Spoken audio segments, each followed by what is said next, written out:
Good morning, Ryan. Good morning. After the last three seasons that have ended in disappointing fashion, despite the pretty good record, what have you learned about these teams and about yourself as a coach? You learn a lot. You learn a lot every year, and I think the thing for us that we've talked to our team about, and we'll continue to, is that every year you have to rebuild, and we're calling them bricks. There's bricks in the foundation, and you won't know how strong that foundation is until the storms come and the big games come down the road. And it's going to be a long season this year, so we're trying to maximize every single day, every meeting, every walkthrough, every practice, because I feel like the right people in the right seats, and that's probably the number one thing overall. If you ask me, like, what have you learned the most? It's making sure you have the right people in the right seats. That started with the players. Then certainly the players coming back. And then it came to adding a few guys in the transfer portal, the recruiting, the coaches, the staff, and then putting all that together to some hard work this offseason, which, I think the foundation up until this point has been excellent from, when it started at the end of the season till now. But preseason is going to be a critical part of this, and it's got to be physical. The guys got to have an edge to them. But this is what everything else is built on. And today's just the first day. But we know it's going to be, a long road to the end of the season. But that doesn't mean it changes your approach every day, the urgency that we have to have, and we got to bring it. And and so we're going to do everything we can to maximize our team and play really good football down the stretch. But I think when you look at the way that the season's designed at the end of the year, you're looking at 4 or 5, maybe even 6 games of probably top 10 football back to back to back. And so the only way to be ready for something like that is to train at a high level, challenge ourselves to be really good on both sides of the ball, running the ball, stopping a run, taking care of the football, and then obviously, in the passing game you have to be balanced. But we got to be a physical team, and we got to be able to travel on the road and play physical football on the road. Is there a different sense of urgency for you personally? No, every year there's urgency. You don't think it's important, try losing a game at Ohio State. I say it all the time. So it's no different that way, but certainly there's a lot of guys on the team that want to be able to finish the season with some hardware, and that matters. Guys, we're going to keep it at one question just because we got a lot of people that want to ask questions. Fourth row left, Tony German, Buckeye Huddle. Ryan, obviously a lot going on, but with the possible move to 105 scholarships, what are you doing right now to plan for that? And could we see a 2025 class of 40 guys? That's a pretty high number, but higher than maybe we're used to. Yeah, I think so. We are planning accordingly. I don't think any decisions have been made exactly how that is all going to shake out, but I think that I do believe we need 120 guys going into camp, and how that shakes out during the season, I think it needs to be decided. But that 120 number has been around for a long time, and even just being out there at practice today, you saw us go to 2 fields. So every team period of 12 to 15 minutes, we were getting 48 plays in, and that matters. Getting young guys reps, and the first 4 days, that's where we're going to do it. The only way to do that is if you have 120 guys. So I think that's important. But in terms of planning, you're seeing us, add some guys in that maybe in the past, we wouldn't have signed this early. And I think that there's different, almost tiers now. You have, certain guys, that are recruited at a certain level, and some other guys. And the best way I can kind of look at it is you kind of have the guys who, in 3 years are probably ready to go look at the NFL and make a decision. 3-year guys, some guys that can make early impacts. Other guys that are a little bit more developmental. It may take a couple of years into the program. Some of those, by the way, have been our best players at Ohio State. So everyone's a little bit different in their journey for whatever reason. We want to bring in a mix of those guys into the program, but our number will be higher, and there will be a little bit more attrition than certainly in the past. So you have to be able to make up for that. Right next door, Pat Murphy, 24/7 Sports. Ryan, you're talking about the end of the season. It's almost NFL-like with playoffs and whatnot. How much does it help that you have experience, Chip has experience, other guys have experience, Brian's played in the NFL, Right. just to have that knowledge of what it's like to play in those playoffs and late season games to help in this first year? Time will tell, but like you said, Tim Walton has been, in the NFL for a long time, and you mentioned some of the other guys that have been there before. Certainly Chip's been a head coach in the NFL, and I feel like there'll be a lot of input across the board as we get towards, the end of the season and what that means schematically. we've already talked about what that means, a little bit in terms of our training and during the season. But, I do think, that experience should help because it will be different in how we approach it. But ultimately, football is still football. And I've been saying that too. Like, there has been a lot of changes. And you think about the way that the season's played out. You look at the way that our teams are designed nowadays. You look at even during the game, you have coach to player communication. We have tablets on the sideline. So there's a lot of things that are going on. But the truth is, football's still football. Like, that hasn't changed. And we can't lose focus on that. And that's what being in the preseason is all about. Like, all that other stuff goes to the side, put the football down, and let's see who can play with fundamentals and toughness. And so that's why we don't want to overdo it that way. There's still, so much, of the game that's the same that it's been for 50 years. And that's what we're focused on right now. As we get into the season, we'll make sure we make the adjustments that we think are appropriate. Dave Biddle, 24/7 Sports. Ryan, what are your thoughts on Tegra and what he needs to do? He looks like an NFL offensive lineman out there. What does he need to prove to you guys to seize a starting spot? Well, I think the first thing is you show that you know what you're doing, and that's the first level of learning is, do you know what you're doing? And I know that sounds simple, but like, you have to know your assignment's cold, and there's a lot of preparation that goes with that. I think he's done that. Then the second thing is, how to do it. And, the technique, the calls, there's so much that comes with, how to do your job. And then can you do it consistently over time? Tegra has shown that he can do it. He's shown that he knows what he's doing. The big question is now, after going through this preseason, he's changed his body some. He's had a good season, good off season. Mick's been, the reports have come back good from, Mick does a great job of putting them in tough situations, creating conflict amongst the team, putting them in situations where when they get tired, they have to stay focused. Because we know we're going to wear teams down this year, win games in the fourth quarter, and if that's our goal, then we have to be able to do that, especially up front with the offensive line. If he can consistently show this preseason that he can do that, he's going to find himself in games. Front row, Dennis Dodd, CBS Sports. Ryan, when and how did you get used to the transactional nature of what the game and your job have become? Money, NIL, agents, everything. I do think a couple years in the NFL did help me with that, but it's not the NFL. It's different. There's still so much that comes with it, and you still recruit. You don't draft, but there is part of the game that is changing in terms of that, and that's where I go back to, like, every season you almost have to rebuild. You have to rebuild your team, where in the past maybe it wasn't that way, but with the way things are designed nowadays, you have to be flexible. And I think the easy thing to do is throw up your hands and say, "Boy, this is just too much, and I don't want to do it anymore."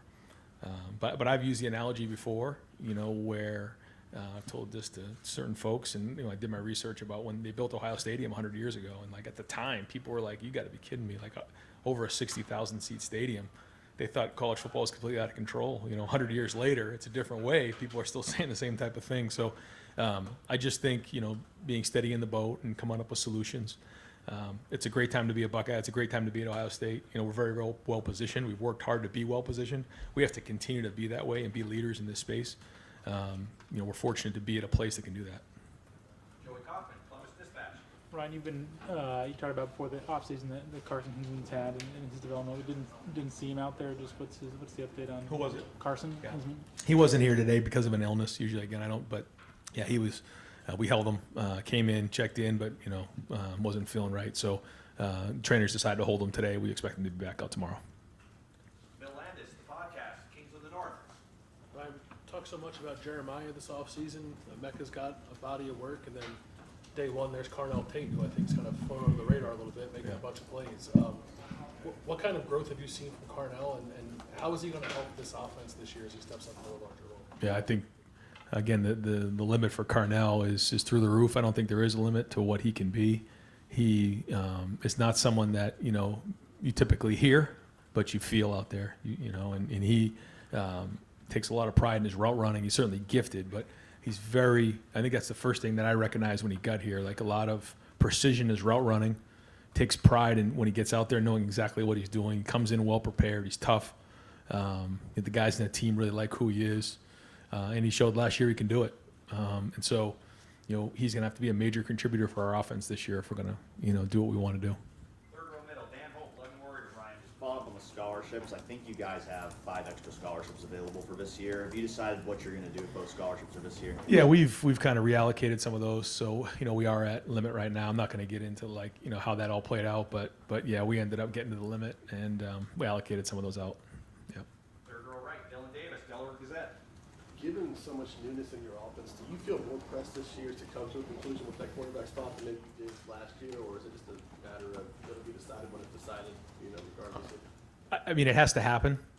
You can't force it, but yeah, ideally, we'd like to, have someone as a starter and then go into the season and get going with that. So, how that shakes out, I'm hoping that, it happens in the first week to 10 days, but,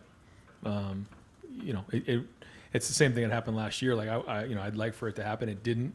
Even after the first couple of games, I didn't feel like it happened. And then it obviously got to the point, after we won the big game that was appropriate. But we'll see how it shakes out. And I think all the guys are doing a good job. I think we're going to need them all, like I said. But you'd like to have that done in the first couple of weeks. Second row middle, Stephen Means, Cleveland.com. You guys did the split field thing last year too, and you said there were some benefits, but there's probably some cons to it as well. Why go with that route again this year with the offensive line trying to figure that out, but also the quarterback battle? Yeah, I think like you saw, Simmons and Donnie on the same field together, and then you'll see, we'll mix and match a little bit because that might have to happen during the season. But for the first 4 practices, I think it's a great way to get quarterbacks a lot of reps, get everybody out there, get moving around, and you're getting 48 reps in a shorter period of time. So it's a great way to get everybody moving around, and first 2 practices we're not in.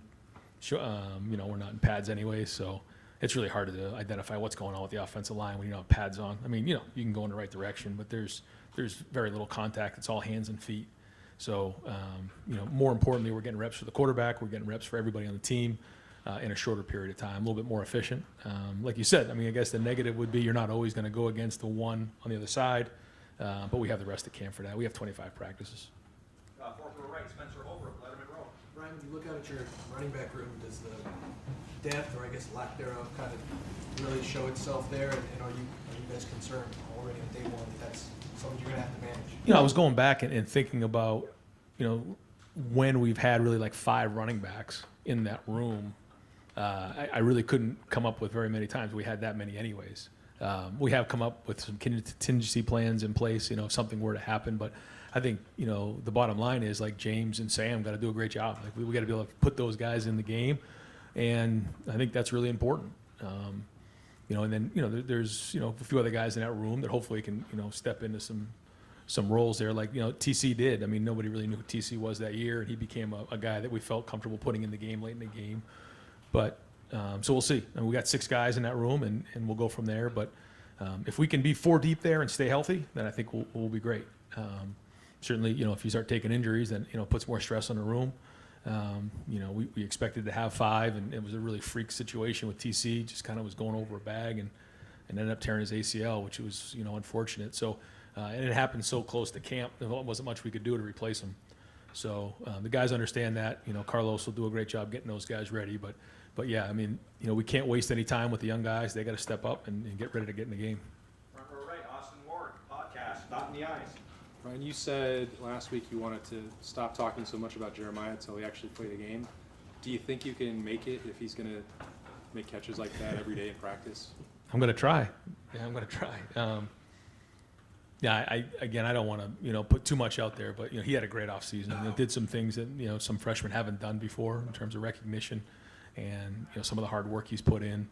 And, you talk about the humility of a young man who's as talented as he is. It's special.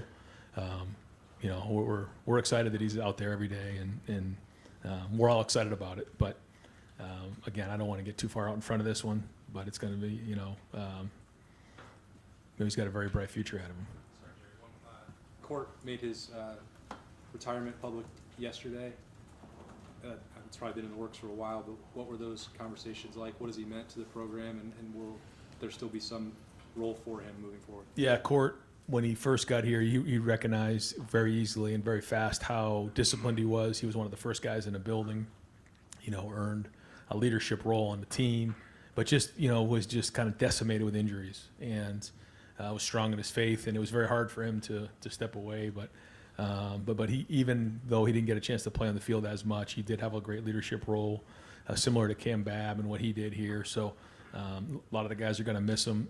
He just went recently on an internship to NFL league office in New York. I know he's trying to figure out what's the next step for him, but yeah, he'll always be welcome here, and the guys look up to him. Fifth row, Cameron T. Robinson, The Athletic. Brian, when you talk about Josh Simmons, it's finally he got a full spring with you guys. Just how much growth did you see with him, and for you, how much confidence do you have that you have both him and Donnie paired back together, and kind of that experience they had with each other? I think it's important. Josh Simmons can do some things that most can't. He's very, very skilled and talented. And so, we feel like the offseason was a difference maker for him. But, time will tell, like a lot of these guys. But I think he's positioned himself with a good summer to be the best version of himself. Again, once we get going, we'll find out. But to think about where he was a year from now, I think we're, light years away from that. And understanding schemes, schematics, day-to-day, culture, what it takes to be a Buckeye. He's got a whole year under his belt that way. So we're going to need him to play great. I mean, if we're going to reach our goals, we need him to be a huge contributor and be a big part of what we do. Right in front of him, Dave Holmes, WSYX. Yeah, Ryan, when you're looking at so many different position battles, I'm curious, what's the dynamic like between you and your assistants? Because 100 guys out there, more than 100, you can only be so many places. I mean, how much do you lean on them? How much are you walking around and observing? How does it work when you're trying to set depth charts? Well, we call them champions, and we have three different areas of the champ. We have the winter, we have the summer, and then we have during the season. And you have to grade out over 80% to be a champion. You have to play over 15 plays. And the goal of every assistant coach in their unit is for their players to grade out a champion. It's the goal for their unit to be champions. And so ultimately it's their job. Like, they're hired to do that. The first thing they do is take care of their family, their health, and their character. The next thing they do is recruit. But the next thing is taking care of their unit to make sure that their guys are doing their part. And how do you do that? What makes your unit strong? First off is production. Then there's leadership, unselfishness.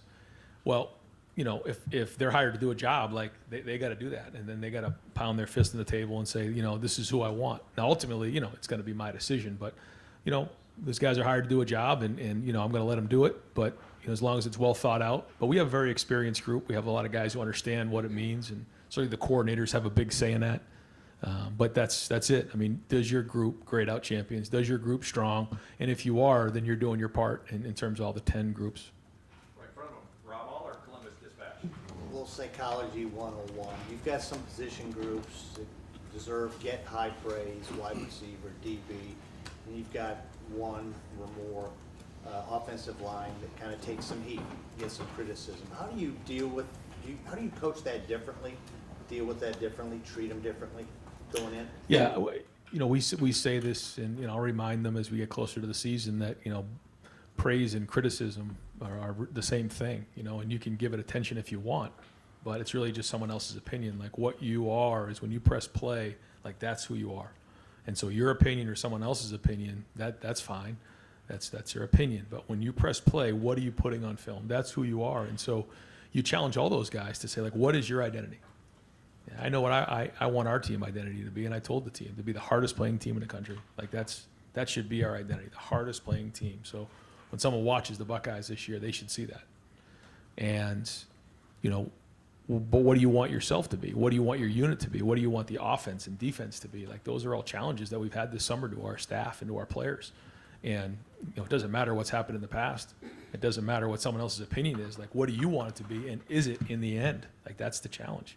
So, we know where we need to get better. We know guys that have done it before and put it on the field. And so we got to find that right mix. But just because you've done it in the past, we've seen that before. We've seen guys who have great years come back and have, a clunker. Well, maybe you rest on your laurels, or you listen to people's opinions. And then you see other guys who maybe got, criticized and then comes back, have something to prove. That's good. Use it as a motivator. But, I can only go on what I've seen this summer, and I've seen a great summer. But we know we got a long road ahead of us. Third row left, Andy Anders, 11 Warriors. I don't think anyone's asked you about quarterbacks yet. Just what was your evaluation of how they performed today? Obviously very early in fall camp, but just how are things progressing there? I thought our guys looked, more fit. I think they look stronger. I think they moved better from the spring. They just look like they've had, 3-4 months of work on their bodies. They just look that way. They look stronger. The ball came out with more pace today. I thought they had a better understanding of the offense being out there for the first day. You saw us, in and out of the huddle. You saw us, with signals. You saw us with a couple different styles. So our guys have to learn how to say it in a huddle, and that's something new. We haven't done a ton of that before, but there's something to that. And we're excited to be able to do that again with the coach-to-player communication. The offensive line gets together. They talk before the play. The skill guys are there communicating what the down and distance is. When that quarterback walks in a huddle, he can look everybody in the eye and say the play and then give them a little something before the play. And then you break the huddle as a group, get up to the line of scrimmage, you put your hand in the dirt, and you get after somebody. And I think, that starts with the quarterback and being able to do that. I thought they had a good handle on that today. They walked in the huddle, we all broke the huddle, and we got up to the line of scrimmage. Now, we're still going to change tempos up at times, but you have to be able to see and learn. You have to be able to listen and learn. And there's there's a couple different ways to do that when you're calling it from a huddle or when you're signaling. So we're doing that a bunch of different ways, and I thought they handled that well today, just day one. But that part was good, and it had some good purpose about them. Right next door, Jeff Garofalo, Press Pros. Coach, you mentioned the hardest working team. You talked about being tough in the past, and you mentioned it today. What are your list of characteristics of a guy, or the boxes a guy has to check to say he's tough, he's going to be the hardest working guy? Well, it kind of goes like, we've been saying it where, everyone talks about talent, but talent's God-given. Nobody earned their talent. It's discipline and skill. And when you're talking about toughness and you're talking about, first off, being tough is being physically tough, like going and line somebody up and knocking them off the ball. Another part of being tough is being resilient. When a play doesn't go well, being able to put that behind you and move on to the next play. Being tough is being able to sustain throughout a whole game and wearing someone down and beating them up in the fourth quarter. Like, those are all signs of toughness. But there's so much more that comes with that part of it. When you talk about effort, you talk about attitude, you talk about focus. All the things that take no talent are the things that we're really focusing on. And then you have the skill part of it, the skill of being the best D lineman in America. What comes with that? Well, you got to have great hand combat. You got to be able to get off of blocks. You got to be able to have great pad level. Those are all the things you learn playing your position. So those areas that we're focusing on are the discipline, which is the no talent issues, and the skills to do your job. And we really spend some time as a staff making sure that we're saying the right things, the same things that we're teaching in special teams, the same things that the coaches are going to be coaching in their meetings. And if we can do that, then we can maximize our talent. Front row left, Jake Trotter, ESPN. Yeah, Ryan, especially with the guys that decided to come back, how are you feeling about the leadership in the locker room? And then you were asked about urgency earlier. Off that, what sense of urgency are you getting from them going into this season? Yeah, a lot of urgency, a lot of leadership. But you know what? I'm sure most coaches in America would tell you that right now. It's day one. We'll find out when the real bullets start flying. But I can, again, only going off what I've seen. And I've seen guys holding guys accountable all summer. If someone wasn't behind a line or they didn't go +2, calling them out, bringing it back. There's a reason why guys came back this year. And you heard a couple guys on our team talk about the expectations. We're not going to talk about that anymore. But there's a reason they came back. And it wasn't not to reach our goals. That's just the truth. So, I think it's there, but we'll find out. We'll find out what this foundation looks like as we get into the season and get the, some of those storms that are coming our way. They're coming, and we got to be ready to go. So, the beginning of the season, everybody's excited. Everybody thinks they have a great summer. Everybody thinks they have great leadership, but the truth is you won't know until you get down the road. That being said, I feel like we're building that foundation strong right now, but we're going to push, and we know that we can't waste any moment. Ryan, we saw a lot of Jermaine Matthews last year, but on the outside corner, saw him a lot today in the nickel. What do you guys like about him, that inside spot? Well, he has quickness, he has twitch, and he's competitive. And that's a guy who, again, has a lot of talent. He's got to continue to build discipline in his life. It's very important, and he can be a contributor. You've seen the talent there, and he's got to have a good preseason for us. But the talent is definitely there. Deep right field, Jeremy Birmingham, the podcast, Dot in the Eyes. Ryan, 2 years ago, you guys opened the season with Notre Dame. You skipped having a late July recruiting event. Last year, you did not have a marquee game at the start of the year, so you had one. What went into not having that sort of event this year, and how much discussion is there about that moving forward as being a consistent thing? Yeah, we talked about it a little bit, but we went 4 weekends in June, and our staff, and they didn't have a day off in the month of June, and I just felt like it was the right thing to do. I feel like where we are in recruiting right now is strong, but the wives who are there every weekend and during the week, we had in-week visits. We really busted our tail in June, and I think right now it's showing, where we're at right now. But But I just felt like, we took 4 weekends away from everybody in June, and I felt like it was a good opportunity to get away a little bit and get a 3-day weekend. We did that, came back refreshed, and we'll reassess it every year. Front row, Bill Rabinowitz, Columbus Dispatch.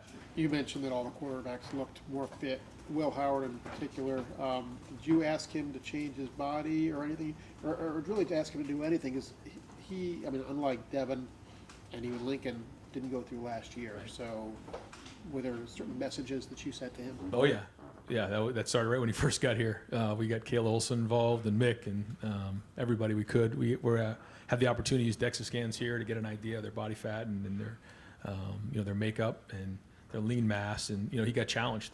And, it's one thing to put on weight, take off weight, but when you're talking about body fat and lean mass and those type of things, you'll just see him. He looks different. He's moving different. He worked hard on that, changed his diet, changed his workout plan, and dedicated himself to the off-season. And I think you're seeing that right now. Now he's got to sustain that throughout the season. But I forget exactly what he weighed in at today, but he's moving well for his size. Like the numbers in terms of how much he lost or body weight? I don't. I'll get it for you the next time. I'll have it because I know Kayla has all those types of things. But he certainly, lost some weight, but then put on some good weight, and it's showing. Front row right, Tim May, the Tim May podcast. Yeah, there you go. Some of the stuff.